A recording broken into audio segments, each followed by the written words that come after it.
Hello दोस्तों, कैसे हैं आप सब। मैं विकास कुमार आपका स्वागत करता हूं आपके अपने यूट्यूब चैनल सत्य की खोज में। दोस्तों, आज हम चर्चा करेंगे कि कौन सा धर्म ग्रंथ मानने योग्य है और इस निष्कर्ष पर पहुंचने के लिए हम उन गुणों को आधार बनाएंगे जो हम अपनी पिछली वीडियोज़ में सिद्ध किए हैं, और साथ ही कुछ और कारणों पर भी चर्चा करेंगे जो कि ईश्वरकृत ज्ञान होने के लिए महत्वपूर्ण हैं। दोस्तों, हमने अपनी पिछली वीडियो में ईश्वर होने के लिए ईश्वर के जिन गुणों को सिद्ध किया था वो गुण थे सर्वव्यापक, सर्वज्ञ, सर्वशक्तिशाली, निराकार, न्यायकारी, दयालु।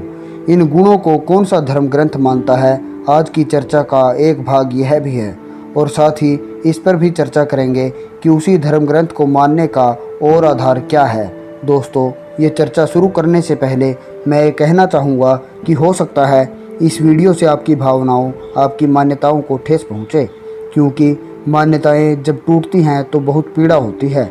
इसलिए हो सकता है कि आपको बुरा भी लगे, पर मैं ईश्वर को साक्षी मानकर यह कहता हूँ कि मेरा उद्देश्य किसी की भी भावनाओं को ठेस पहुँचाना नहीं है, किसी को भी दुख पहुँचाना नहीं है।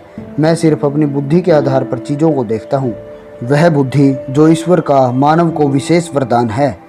मैं आपसे भी यही अपेक्षा करता हूँ कि आप भी बुद्धि के आधार पर वीडियो को सुने व अपनी पूर्व मान्यताओं को एक तरफ रखकर इस वीडियो को ध्यान से सुने व विचार करें।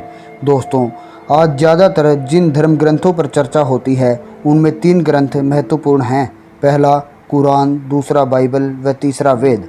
पहले कुरान को लेते हैं। दोस्तों, हम सब जानते हैं कि कुरान को आए हुए लगभग 1450 वर्ष हो चुके हैं। मुस्लिम कहते हैं कि यह ईश्वर की ओर से अंतिम ग्रंथ है। जब उनसे पूछा जाता है कि इससे पहले के ग्रंथों में क्या कमी थी, तो वो कहते हैं कि जैसे जैसे मानव ने तरक्की की उसके हिसाब से समय समय पर अल्लाह ने अपना संदेश लोगों तक पहुंचाया। जब पुराने ग्रंथ काम के न रहे तब अल्लाह मियाँ ने यह अंतिम ग्रंथ मोहम्मद साहब के पास फरिश्तों के माध्यम से भेजा। अब इस कथन पर चर्चा करते हैं। पहली बात तो यह है कि ईश्वर का ज्ञान सदैव एक सम रहता है, उसका ज्ञान पूरा है, उसमें बदलाव की गुंजाइश नहीं। यदि ईश्वरीय ग्रंथ कुछ समय बाद काम के नहीं रहते तो इसका अर्थ यह निकलता है कि ईश्वर का ज्ञान पूर्ण नहीं है, और जिसका ज्ञान पूर्ण नहीं तो समझ लो कि वो ईश्वर नहीं है। दूसरी बात, ईश्वर सर्वशक्तिशाली है, उसे अपने काम के लिए किसी का मोहताज नहीं होना पड़ता, जबकि ऊपरी कथन के अनुसार अल्लाह फरिश्तों का मोहताज है। अर्थात अल्लाह न तो सर्वज्ञ है और न ही सर्वशक्तिशाली। कुरान के अनुसार अल्लाह मियाँ किसी 7वें आसमान पर है तो वो सर्वव्यापक भी नहीं रहे, और उसी कुरान के अनुसार अल्लाह न्यायकारी व दयालु भी नहीं है। कुरान के प्रमाण मैं तब दूंगा जब कुरान की समीक्षा करूंगा। अगर सभी प्रमाण अभी देने लगूं तो वीडियो बहुत लंबी हो जाएगी, इसलिए फ़िलहाल सार रूप में निष्कर्ष पर पहुंचेंगे। अब दूसरा सबसे प्रसिद्ध ग्रंथ आता है बाइबल। बाइबल को बने लगभग 2000 साल हो चुके हैं। बाइबल का गॉड भी सर्वज्ञ नहीं है, क्योंकि बाइबल की आयतों पर जब हम चर्चा करेंगे तो यह साफ हो जाएगा कि वो सर्वज्ञ क्यों नहीं है। और बाइबल का गॉड भी सर्वशक्तिशाली नहीं है, क्योंकि वो भी अपने कामों को करने के लिए फरिश्तों पर निर्भर है। गॉड किसी सिनाई पर्वत या कुछ ईसाइयों के अनुसार 4थे आसमान पर रहता है। तो मतलब यह हुआ कि गॉड भी सर्वव्यापक नहीं है, और जो सर्वव्यापक नहीं तो वो सर्वज्ञ भी नहीं हो सकता। यह निष्कर्ष हमने पिछली वीडियो में स्वयं निकाला ही है। और जो सर्वज्ञ नहीं हो सकता वो ठीक ठीक सब न्याय भी नहीं कर सकता। तो बाइबल का गॉड भी ईश्वर के इन सभी गुणों पर खरा नहीं उतरता। अब बात करते हैं वेद की। वेद हिंदुओं का धर्म ग्रंथ है। हाँ, ये बात और है कि आज अधिकतर हिंदुओं को अपने धर्म ग्रंथ के बारे में पता ही नहीं है। ज़्यादातर हिंदू गीता, रामायण, महाभारत, हनुमान चालीसा इनको ही अपना धर्म ग्रंथ मानकर बैठे हुए हैं। तो हिंदुओं में यज्ञ के समय एक संकल्प मंत्र अर्थात संकल्प पाठ किया जाता है। उसके अनुसार वेदों को और मनुष्यों को इस सृष्टि में आए 1,96,08,53,123 वर्ष हो चुके हैं। वेद का ईश्वर वेद के अनुसार कण कण में है, जो कि हमारे द्वारा ईश्वर के निर्धारित गुणों में से एक है, अर्थात वैदिक ईश्वर सर्वव्यापक है। इसके बाद वेद के ही मंत्र कहते हैं कि ईश्वर सर्वज्ञ है। इन सब बिंदुओं के प्रमाण मैं इन तीनों ग्रंथों के विषय में जब समीक्षा करूंगा तब ये सारे प्रमाण आपके समक्ष रखूंगा। विषय बहुत बड़ा है, इसलिए कई हिस्सों में बांटकर ये सब बता पाऊंगा।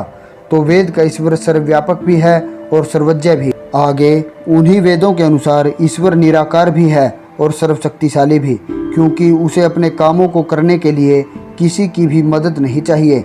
वैदिक ईश्वर पूर्ण न्यायकारी है। वैदिक शास्त्रों के अनुसार किए गए प्रत्येक कर्म का पूरा पूरा फल आपको भोगना ही पड़ेगा। उसके न्याय से आपको कोई नहीं बचा सकता। और ईश्वर की दयालुता के भी अनेक प्रमाण वेद में मौजूद हैं। तो अपने बिंदुओं के आधार पर तो वेद धर्म ग्रंथ होने की काबिलियत पर खरे उतरते हैं। अब अपने तर्क के आधार पर चर्चा करते हैं कि ईश्वरीय ग्रंथ होने के लिए और क्या आधार आवश्यक हैं।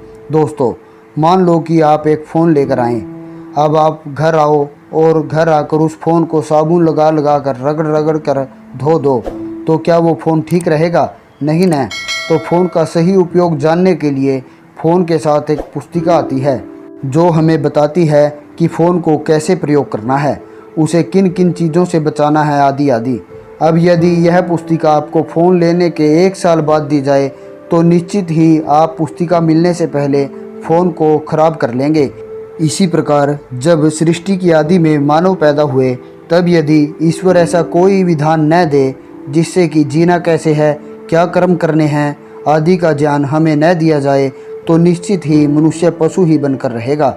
अब यदि मानवों के पैदा होने के बाद ईश्वर 2 अरब वर्ष बाद यह ज्ञान दे कि जीना कैसे है, तो क्या भला वो ईश्वरीय ज्ञान मानवों के लिए लाभकारी होगा? जबकि उससे पहले अरबों मनुष्य उस ज्ञान की कमी के बगैर मर गए हों, तो उन्हें ईश्वरीय ज्ञान उपलब्ध न होने का दोष उन मानवों पर नहीं अपितु ईश्वर पर आएगा। और यह दोष कुरान और बाइबल दोनों को ईश्वर पर आता है। कुरान को बने मात्र 1450 साल, बाइबल को बने मात्र लगभग 2000 वर्ष, जबकि वेदों के ज्ञान मानवों के पास पहुँचे 1,96,68,53,123 वर्ष हो चुके हैं। तो यहाँ भी वेद ही विजेता घोषित होते हैं। वेद कहते हैं कि वेदों का ज्ञान मनुष्यों को सृष्टि के आदि में ईश्वर ने दिया, न कि कई हजार वर्ष बाद। तो धर्म ग्रंथ की आयु के अनुसार, उन्हें मनुष्य को उपलब्ध होने के अनुसार व हमारे द्वारा सिद्ध किए गए ईश्वरीय गुणों के आधार पर वेद इन तीनों धर्म ग्रंथों में विजेता घोषित होते हैं। दोस्तों, ईश्वर का ज्ञान संपूर्ण है। उसके ज्ञान में त्रुटि अर्थात गलती नहीं हो सकती। ईश्वरीय ज्ञान में परस्पर विरोध नहीं हो सकता। ईश्वरीय ज्ञान काल, परिस्थिति व देश के अनुसार नहीं बदलता, वह सदा एक सम रहता है। यदि ईश्वरीय ज्ञान में परस्पर विरोध हो तो समझ लो कि यह ईश्वरीय ज्ञान नहीं है। अपनी कही बात से तो सज्जन व्यक्ति भी नहीं पलटते, वो सदैव सच बोलते हैं। अब यदि ईश्वर अपने दिए ज्ञान में ऊटपटांग परस्पर विरोधी बातें करे तो समझ लो कि वह ईश्वर का ज्ञान नहीं है, बल्कि किसी अलग बुद्धि व्यक्ति द्वारा लिखे गए विचार हैं। हाँ, वेदों के भाष्य में भी कई व्यक्तियों द्वारा गड़बड़ की गई है, पर वेद के अर्थ भाष्य में कोई त्रुटि नहीं है। अब इनसे अगली वीडियो में हम धर्म ग्रंथों में क्या क्या गलतियां हैं उन पर चर्चा करेंगे। तो आज की वीडियो में इतना ही। दोस्तों, यदि आप जानना चाहते हैं कि इन धर्म ग्रंथों में क्या क्या गलतियां हैं, तो कृपया चैनल को सब्सक्राइब कर लीजिए और हमसे जुड़े रहिए। मिलते हैं अगली वीडियो में। वीडियो देखने के लिए धन्यवाद।